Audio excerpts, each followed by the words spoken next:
Welcome to the world of instant gratification. We need everything right now. We need those instant likes, we need those instant comments, instant validation on social media, instant results on business. Is it fair? Is all I ask. Is it fair to expect immediate results when you start running your business? The moment you start running your campaigns, you run after conversions. You need those conversions. You get aggressive, you increase the bids, you probably spread across all the available platforms. But did you know that there is only 3% of buyers in any industry who is actively looking to buy your products right now? Which means no matter how much money you spend on ads, no matter how many ad platforms you run after, there's only 3% at your disposal to make sense, to make as much as you can. Don't you think it's wise to take a step back and look at the whole scenario from another lens? From another lens, we hate looking at things from another lens when it is about generating leads for the business. I totally understand. But do you want an immediate surge, an instant gratification for the ad campaigns that you're running?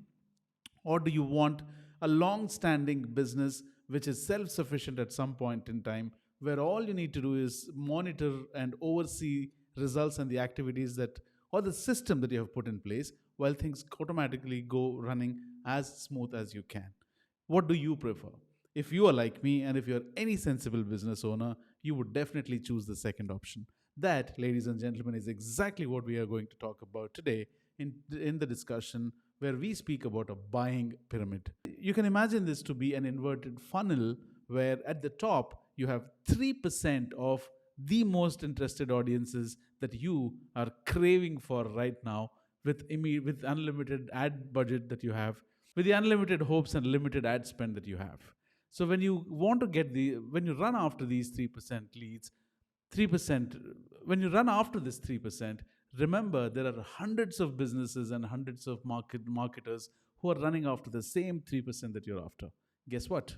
There is 97% of other layers that none of these guys are looking at, or maybe a selected few are looking at.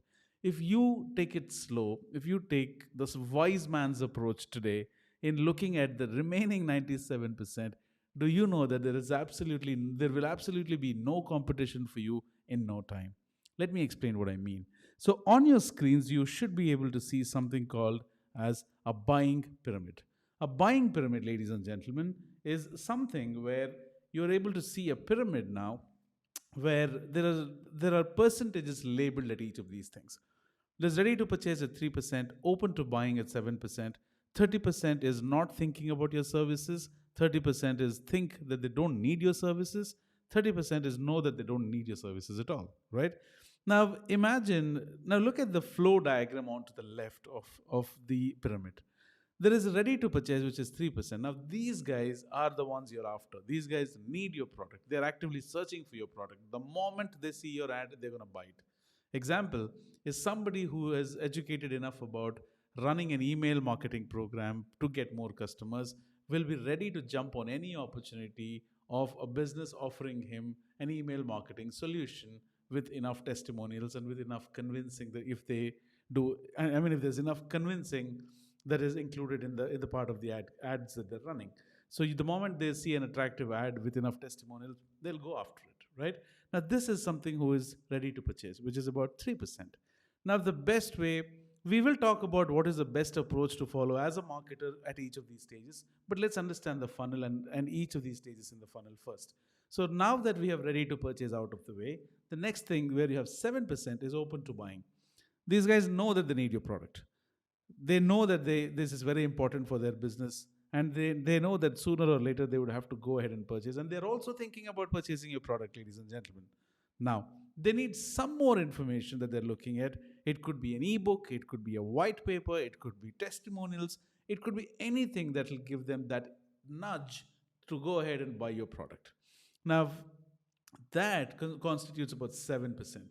Now, would you rather run after the 3% where million, zillion other advertisers and marketers are after, or would you slightly take a 10% deviation and start looking at nurturing or giving the additional information that the guys in the open to buying phase have? Now, if you give that, you add another 7% to your target audiences. Or now, trust me, these guys would be feeling little left out and little less loved because they not everybody's after the 3%. Nobody gives a damn about these 7%. All right. Moving down, you have something called, now these are the guys who know that there is definitely a need for a product or service like yours, but they're going to wait. They're going to wait because maybe they don't have enough finances set up at the moment. Maybe they know that I need it, but I don't need it right away. I'll wait for it. Now this could be the case for anybody who is launching a product or a service, and this is the day one, right? And they know that they need a social media agency to grow their business, but they don't want to do it right away because initially they would do whatever they can to build that profile to at least 1,000 followers maybe, or just dabble their hands and see, get a hang of how things are. Basically they know they need your service, they're going to come back to you too, but not yet. They're going to this also imagine, also consider that this is the first large chunk of the buying pyramid, which means if you get a hand at cracking this segment, you have 30% added to your bucket of audiences that you can convert and enjoy them for yourselves, because guess what? They're feeling less love too, right? Now, these are the guys who know they need a service like yours. They're also looking at it. They will definitely go ahead and buy it, but not yet. But not at this moment right away. So the next segment. So this is something which you have to keep in mind. This conversion, this audience could convert anytime, right? You just need to give them that love that they need. Then you have a segment called think they don't need your service. Now this is the most important, I mean, this is the most interesting segment in my understanding. Now these guys definitely need your service, right? They know that, I mean, they're running your business, their business is doing day in day out like any other business.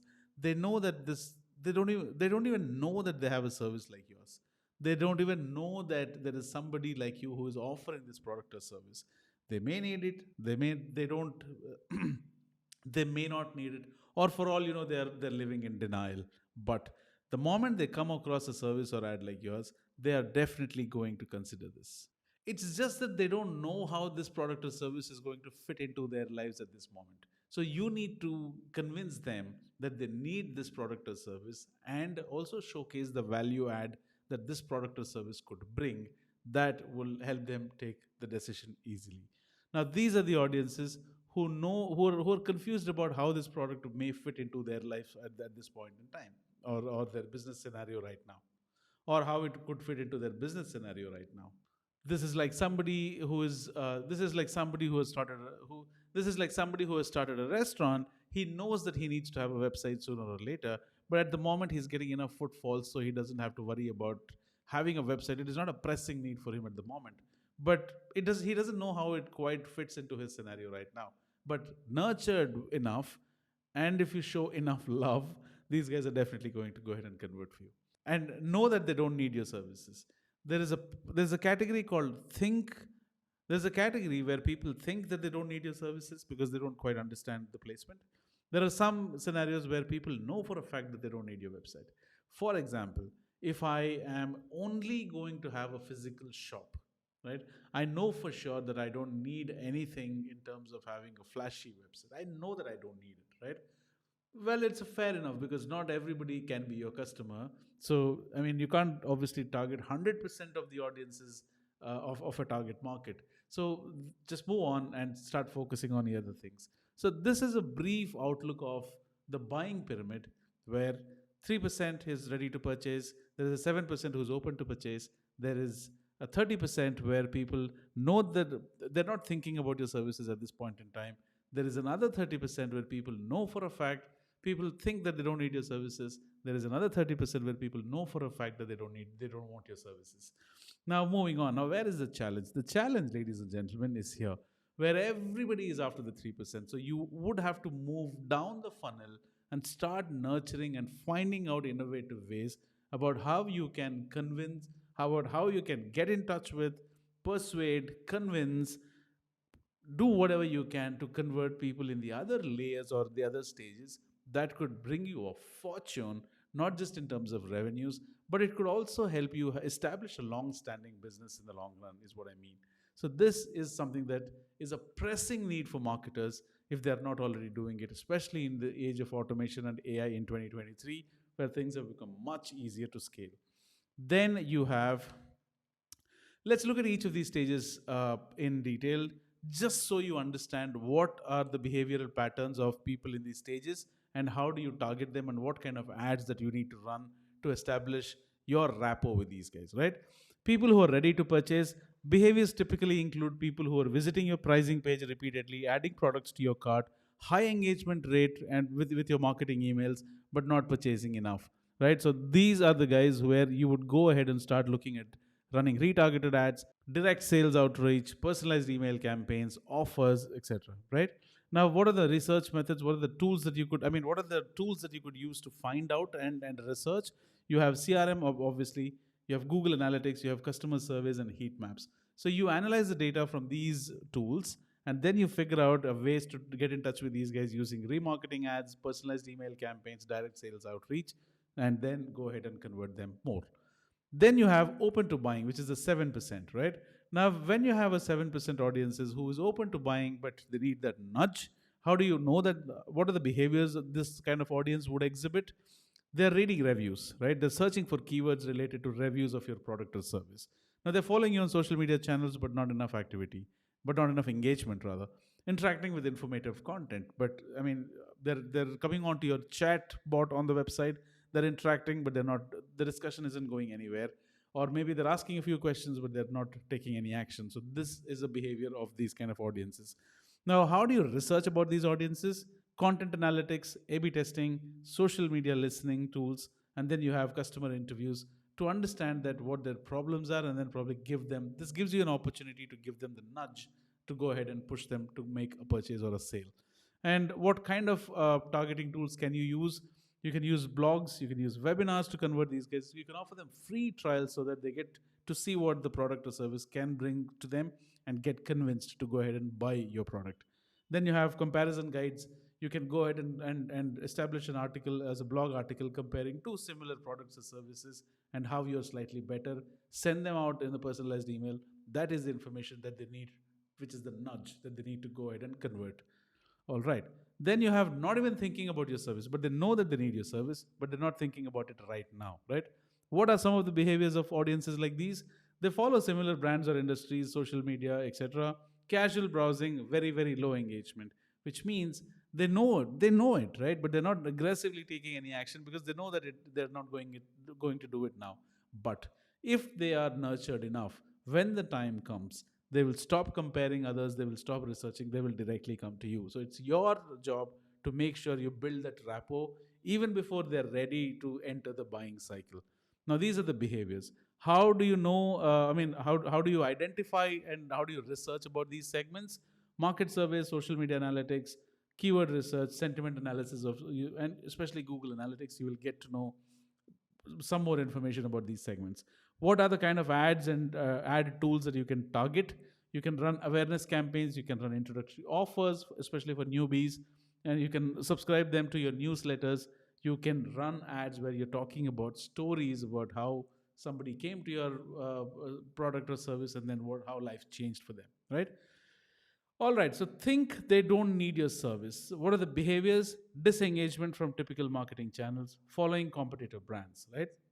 Now, how do you research? You do competitor analysis, focus groups, and some psychographic profiling, which will help you understand that these guys are quite there, but they don't understand. Their behaviors are very confused, right? They're engaging and not engaging at the same time. They're following the channels, but not looking at things. They're looking at the channels, but not taking any action after that. So these are the some of the traits that these audiences would exhibit. So how do you counter them? How do you target them? Problem solving content. 5 ways to solve your ads not converting for you is a problem solving statement, right? Then you have explanatory videos. How our tool helped John go from 0 followers to 10,000 followers in less than 90 days. Now, these are problem statements. Now, this is what these guys need to go ahead and convert for you. Then you have use case demonstrations. Take a specific use case and demonstrate and ram them about all that they can when it comes to that use case, right? Then you have the final one, which is know that they don't need your services. Now, typically, I would leave these guys as it is. I would not disturb them. But what are some of the behaviors? Negative reviews, opting out of newsletters, ignoring ads and content, signing up for trials that they know that they're not interested in, just to see things for the heck of it, right? Now, these are some of the behaviors. What are some of the tools that you can go ahead and engage with these guys? educational campaigns, public relation efforts, rebranding strategies. So you don't pinpoint anything, and you don't aggressively focus on these guys, but at the same time you don't leave them as it is. Maybe 5 to 10% of focus should be on these guys, just to know that they're aware of your product or service, because you never know, word of mouth really could help at some point in time, right? Now, this is how anybody who is running a business today should engage with different audiences at different stages of the buyer pyramid, than just running after the 3% that we all love so much. Say goodbye to instant gratification for a change, and see how focusing on the rest of the stages of the pyramid can actually change your marketing. Thank you so much. This is Casey signing off from Marketing Think Tank. Until next time, ciao.